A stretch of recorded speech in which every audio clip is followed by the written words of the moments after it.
Pa je objavljivanje ove sure znači trajalo dugo, iako poredak ajeta u suri, poredak ajeta u suri, on je teuqifi.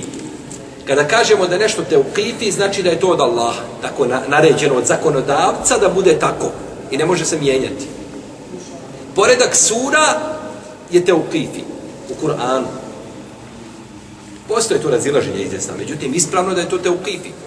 Iako je poredak sura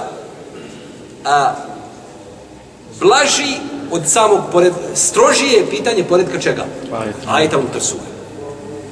Jer je sura nakon toga završena cijelina, međutim sure su, kada se pogledajte završetak jedne sure i početak druge sure i kada se to analizira, vidjet ćete da tu postoji znači nekakva veza, da su to kao halke, 114 halke koje su nanizane jedna na drugu, znači božanskom objavom, tako su znači poredane i imaju znači međusobnu vezu.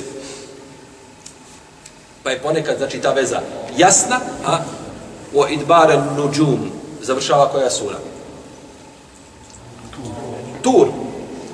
Tur, a počinje u neđmi ida hava.